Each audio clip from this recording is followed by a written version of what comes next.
Hello friends, एक बार फिर से आप सभी का स्वागत है आपके अपने यूट्यूब चैनल आयत क्लासेज में। तो हम लोग आज महासंग्राम बैच ग्रुप डी के लिए शुरू कर रहे हैं। तो चलिए, इसमें प्रीवियस ईयर के क्वेश्चन कराए जाएंगे, तो दिल थाम के बैठिए आप लोग। क्वेश्चन नंबर 1 क्या कह रहा है फ्रेंड्स कि निम्नलिखित में से कौन सी संख्या अपरिमेय है। तो हम लोग क्या करेंगे, हम लोग देखेंगे कि ऑप्शन क्या है हमारा। ऑप्शन है 6 root 4096, 4th root 4096, cube root और 8th रूट। तो सभी में 4096 है, तो इस 4096 को गुणनखंड तोड़ेंगे हम, तो इस तरह के हमारे 12 2 आएंगे। तो हम 12 2 को इस तरह से लिख दिए हैं। तो अपरिमेय संख्या हम किसको कहते हैं, तो वैसी संख्या जो रूट के अंदर हो, यानी कि रूट 2 हो, रूट 3 हो, रूट 5 हो, ये सभी क्या होते हैं, अपरिमेय होते हैं। रूट 4 क्यों नहीं होते हैं अपरिमेय, या रूट 9 क्यों नहीं होते हैं, तो ये सभी क्या होते हैं, रूट 4 का बाहर आ जाता है 2 और रूट 9 से 3 बाहर आ जाता है, यानी ये रूट 4 का वर्गमूल 2 होता है, 9 का वर्गमूल 3 होता है। इसीलिए ये सभी क्या होंगे, ये अपरिमेय नहीं होंगे। रूट 4 और रूट 9 ये परिमेय हो जाएंगे, ये 2 और 3 बाहर निकल जाएंगे, लेकिन ये सभी क्या होंगे, अपरिमेय होंगे, क्योंकि ये सब रूट के अंदर ही रह जाएंगे, ये बाहर नहीं निकल पाएंगे। तो आइए देखते हैं इस सभी क्वेश्चन में, इस सभी ऑप्शन में कौन सी संख्या है जो रूट के अंदर ही रह जाते हैं, रूट से बाहर नहीं निकल पाते हैं। तो आइए इसको समझते हैं हम। तो हम देखेंगे कि 4096 का जब हम गुणनखंड तोड़ेंगे तो ये इस तरह से 12 2 आएंगे। तो 12 2 को हम क्या करेंगे, इस तरह से इस पर रूट लगाएंगे और देखेंगे क्या है। पहला ऑप्शन के अनुसार ये क्या है, 6th रूट है, यानी 6 6 का पेयर बनाना है, यानी 6 2 इधर हो गया, 2 4 2 6, यानी 6 2 यहाँ तक हो गया हमारा। फिर इधर भी 6 है क्या, तो 2 2 4 2 6, तो 6 6 2 अलग पेयर हो गए। यहाँ एक पेयर बन जाएगा और यहाँ से एक पेयर बन जाएगा, यानी इस सभी पेयर के बदले एगो 2 और इस सभी पेयर के बदले एगो 2 बाहर निकल जाएगा। तो ये क्या होंगे, ये दोनों के दोनों पेयर क्या होंगे, रूट के बाहर निकल जाएंगे। तो ये ऑप्शन नहीं होगा, क्योंकि ये 4 बाहर निकलेंगे, 2 दूना 4 निकलेंगे, तो 4 तक क्या होगा, 4 तो हमारा परिमेय हो जाएगा। तो ये नहीं होगा ऑप्शन। ऑप्शन बी चेक करते हैं। ऑप्शन बी चेक करेंगे तो ऑप्शन बी हमारा क्या है, 4th रूट है, तो हम 4th रूट लगाएंगे, यानी कि अब 4 4 का पेयर बनाएंगे। तो देखिए 4 का पेयर, फिर यहाँ 4 का पेयर, और फिर इधर जो है 4 का पेयर। 12 है तो 4 4 के 3 पेयर बनेंगे, तो क्या होंगे, तीनों पेयर से एक एक 2 बाहर निकलेंगे। इस पेयर के बदले 1 2, इस पेयर के बदले 1 2 और इस पेयर के बदले 1 2, तो ये भी हमारा क्या होगा, 8 हो जाएगा। तो इसमें भी रूट के अंदर कुछ नहीं बचेगा, तो ये भी परिमेय होगा। तो ये भी ऑप्शन नहीं होगा हमारा। अब देखते हैं ऑप्शन डी को। ये दोनों ऑप्शन कट गया, और ऑप्शन डी को देखिए। ऑप्शन डी क्या है, तो ऑप्शन डी है 8 का पेयर। ऑप्शन सी चेक कर लेते हैं पहले। क्यूब रूट है, तो देखिए क्यूब रूट लगाते हैं, इस पर क्यूब रूट लगाते हैं, यानी कि 3 3 का पेयर बनाना है। तो 3 का पेयर यहाँ से, फिर ये 3 का पेयर, और फिर ये 3 का पेयर, और ये 3 का पेयर, यानी 12 है तो 3 चौका 12, 3 3 का कितने पेयर बनेंगे, 4 पेयर बनेंगे। तो क्या होंगे, ये चारों पेयर बाहर निकल जाएंगे, और ये क्या आ जाएगा, 16 आ जाएगा। तो 16 भी हमारा क्या हो गया, परिमेय हो गया। अब देखते हैं लास्ट ऑप्शन को। ये भी नहीं होगा, क्योंकि ये इसके अंदर भी रूट के अंदर कुछ नहीं बचा, ये सभी के सभी पेयर बन गए। 12 के 12 जो 2 है वो सभी क्या होते हैं, 3 3 के पेयर में हम बना लेते हैं, यानी कि हमारा 3 3 वाले 4 पेयर बनते हैं और चारों 2 बाहर निकल जाते हैं। अब देखते हैं 4096 को 8th रूट है, यानी 8 8 का पेयर बनाना है, यानी कि 8 को 2 का एक साथ पेयर बनाना है। यानी कि आप देख सकते हैं 1 2 3 4 5 6 7 8, यानी 8 2 का पेयर हम बना लिए। उसके बाद हमारा क्या फिर से 8 2 का पेयर बनेगा, नहीं बनेगा। देखिए उसके बाद हमको 4 ही 2 बच पा रहे हैं।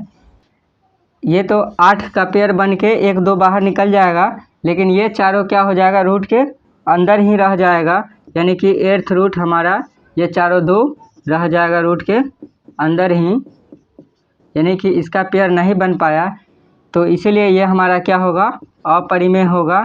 इसलिए हम कहेंगे कि ऑप्शन नंबर डी हमारा सही है। चलिए आप समझ गए होंगे।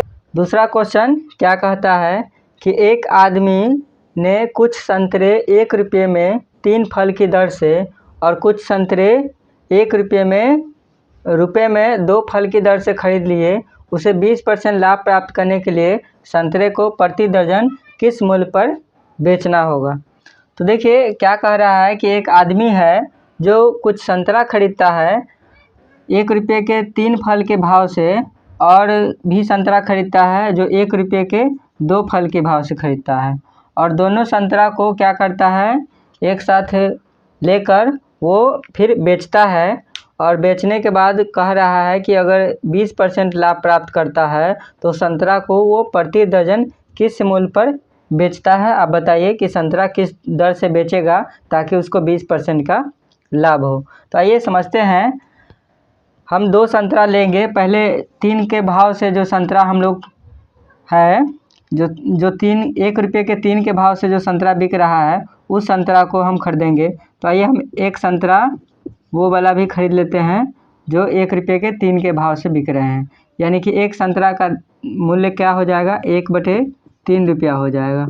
और एक संतरा ये भी खरीद लेते हैं जो 2 के भाव से है, यानी 1 रुपये के 2 फल मिल रहे हैं, तो उसका क्या हो जाएगा कीमत, एक संतरे का 1/2 रुपया हो जाएगा। देखिए 1 रुपये के 3 फल वाले जो संतरे हैं वो खरीदेंगे तो एक संतरे का कीमत क्या हो जाएगा, 1/3 रुपया हो जाएगा। और 1 रुपये के जो 2 संतरे मिल रहे हैं, 2 फल मिल रहे हैं, तो उसको खरीदेंगे तो 1/2 रुपया हो जाएगा एक संतरे का कीमत। यानी कि हम लोग 2 संतरा खरीद लिए। 2 संतरा कितना में खरीद लिए, तो 1/3 रुपया पहले खर्च किए, 1/2 रुपया बाद में, यानी कि टोटल क्या हो जाएगा, ये हो जाएगा 2 + 3 यानी कि 5/6। 5/6 रुपया हम लोग खर्चा कर चुके हैं और 2 संतरा खरीदे हैं। अब इस 5/6 रुपया जो हमने पूंजी लगाया है उस पर क्या करना है, 20% का लाभ प्राप्त करना है।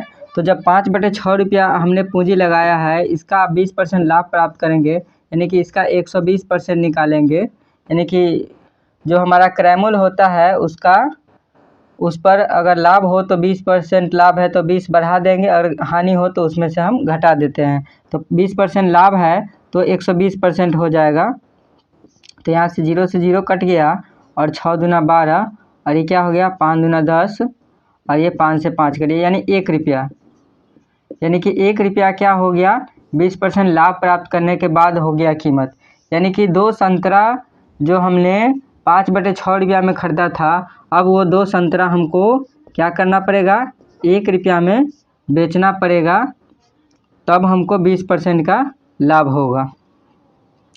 तो आइए, यदि आप 2 संतरा 1 रुपया में बेचते हैं तो हमको कहता है कि प्रति दर्जन संतरा किस दर पर बेचना है। यानी कि हमको 2 संतरा नहीं, प्रति दर्जन बेचना है। यानी 1 दर्जन कितना होता है, 12 संतरा होता है। तो 12 संतरा हम किस रेट पर बेचेंगे, यानी कि 2 संतरा 1 रुपया में, तो 12 संतरा कितने रुपया में हम बेचेंगे। तो आप देख सकते हैं कि 2 संतरा 1 रुपया में, तो 4 संतरा 2 रुपया में, 6 संतरा 3 रुपया में, इस तरह से 12 संतरा क्या हो जाएगा, 6 रुपया में हो जाएगा। तो 6 रुपया इसका सही आंसर हो जाएगा, यानी 6 रुपये दर्जन के भाव से हमको बेचना पड़ेगा। तो चलिए आप समझ गए होंगे। चलते हैं हम लोग नेक्स्ट क्वेश्चन की ओर। आइए देखते हैं हम तीसरा क्वेश्चन को। तीसरा क्वेश्चन क्या कहता है कि सीता ने प्रतिवर्ष 10% ब्याज 10% पर 1,80,000 रुपया सामान्य ब्याज दर पर उधार ले लिया। मतलब क्या हो रहा है कि सीता है जो क्या कर रही है, 10% पर उधार ले रही है, कितना रुपया, 1,80,000 रुपया, और सामान्य ब्याज दर यानी कि साधारण ब्याज पर उधार ले ली। और उसी दिन उसने उस पैसे को क्या की, उस राशि को सालाना चक्रवृद्धि ब्याज पर अपने दोस्त को दे दी।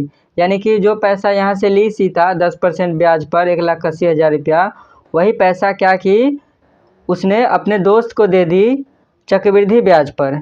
वो सीता जो है कि ली सामान्य ब्याज पर यानी कि साधारण ब्याज पर, और उसने उस पैसे को क्या किया, चक्रवृद्धि ब्याज पर अपने दोस्त को दे दिया। तो क्या हुआ कि 2 साल के अंत में उसे कितने रुपये का लाभ हुआ, यानी कि जो पैसा वो साधारण ब्याज पर ली उसी पैसा को दोस्त के दी, तो क्या होगा कि कुछ ना कुछ उसको लाभ होगा, क्योंकि साधारण ब्याज का जो ब्याज होता है वो एक ही जैसा चलता है, लेकिन चक्रवृद्धि ब्याज में क्या होता है, ब्याज का ही ब्याज फिर से जुड़ जाता है। तो देखिए हम समझते हैं कि साधारण ब्याज से उसका ब्याज कितना होगा और चक्रवृद्धि ब्याज से क्या होगा। तो साधारण ब्याज से जो होगा 2 साल का वो 10% का 10 + 10 होगा 20% होगा, 20% उसको मिलेंगे। और चक्रवृद्धि ब्याज से क्या होगा, तो चक्रवृद्धि ब्याज से होगा उसका, तो जब भी चक्रवृद्धि ब्याज निकालना होगा तो क्या करना है, 10 + 10 तो करना ही है, और प्लस में क्या करना है, ये 10 × 10/100 करना है। यानी कि जब भी जितने भी परसेंट होंगे, अगर 10 नहीं यहाँ पे 5 होंगे तो 5 + 5, और फिर प्लस क्या करेंगे 5 × 5/100। अगर 8% होंगे तो 8 + 8 और 8 × 8/100। इस तरह से करेंगे 2 वर्ष का चक्रवृद्धि ब्याज निकालने के लिए।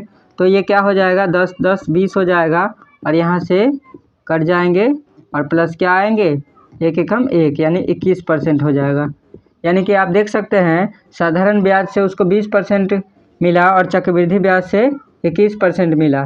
तो सीता जो है ना 20% ब्याज देगी, लेकिन अपने दोस्त से वो 21% का ब्याज लेगी, यानी कि उसको 1% का फ़ायदा हो जाएगा इस लेन देन में। यानी कि 20% और 21% में क्या है, 1 का अंतर है, तो 1% उसको बचत हो जाएगा, यानी 1% का लाभ हो जाएगा।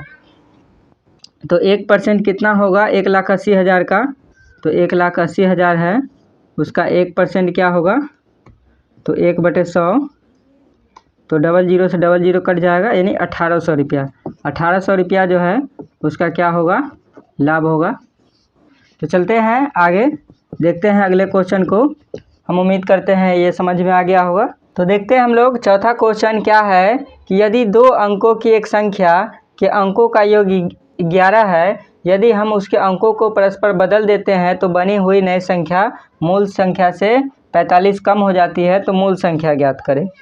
ये हम समझते हैं, अगर 2 अंकों की संख्या होगा तो उसमें 2 अंक होंगे, तो 2 अंक मान लेते हैं कि इकाई अंक में x होगा और दहाई अंक में y लिखा होगा, जैसे 25 है 26 है, ये सभी हमारे क्या है 2 अंकों की संख्या है, तो इसमें इकाई अंक और दहाई अंक होते हैं। तो इकाई अंक को हम लोग मान लिए कि x हो गया और दहाई अंक को हम लोग मान लिए कि y हो गया, 2 अंक है। अगर 3 अंक होता तो हम क्या करते, एक और संख्या लिखते और z भी लिखते। तो इस तरह से आपको बनाना है। तो पहले समझना है कि 2 अंकों की संख्या है तो x और y हो गया। अब कहता है कि 2 अंकों की संख्या के अंकों का योग 11 है, यानी कि x और y इस दोनों का योग कितना है, 11 है। चलिए आगे देखते हैं, आगे क्या कहता है, यदि हम उसके अंकों को परस्पर बदल देते हैं तो बनी हुई नई संख्या मूल संख्या से 45 कम हो जाती है। यानी हम इसके अंकों को बदल देते हैं, ध्यान से देखिए क्या कहता है, उसके अंकों को परस्पर बदल देते हैं, यानी कि उसके जो अंक है, यानी ये इकाई अंक है और ये हमारा क्या है, दहाई अंक है, तो इसको इकाई को दहाई बना देते हैं, दहाई को इकाई बना देते हैं। यानी x y लिखा हुआ है, इधर इकाई में x है और दहाई में y है, इसको उल्टा कर देते हैं, x दहाई में हो गया y इकाई में हो गया। इस तरह से हम बदल देते हैं तो क्या होती है, तो बनी हुई जो संख्या है वो मूल संख्या से 45 कम हो जाती है। यानी ये जो संख्या बनी है वो पुराने वाले मूल संख्या से 45 कम है, यानी कि उस वाले संख्या से, यानी कि जो पहले वाली संख्या है उससे ये 45 कम है। तो आइए हम समझते हैं, तो संख्या कैसे लिखा जाता है। जब भी संख्या लिखना होगा तो क्या करना होता है, इकाई वाले स्थान की संख्या को हम 1 से गुना करते हैं, दहाई वाले को हम क्या करते हैं 10 से गुना करते हैं, और सैकड़ा वाले को क्या करते हैं 100 से गुना करते हैं। तो इस तरह से आपको संख्या लिखा जाता है। तो आइए समझते हैं हम कि यहाँ पे संख्या क्या होगी, जो पहले वाली हमारी संख्या x y थी वो क्या होगी, तो इकाई वाला x है तो x में 1 से गुना करेंगे x रहेगा, और दहाई वाला y है तो इसमें 10 से गुना करेंगे तो क्या हो जाएगा 10y हो जाएगा। और नई संख्या क्या होगी, इकाई वाला y है तो इकाई में y रहेगा, और दहाई में क्या होता है 10 से गुना होता है, तो x में क्या हो जाएगा 10 से गुना हो जाएगा, तो 10x हो जाएगा। तो समझ गए आप, ये पहले वाली संख्या हो गई ऊपर वाली, और ये क्या हो गई बाद वाली संख्या हो गई।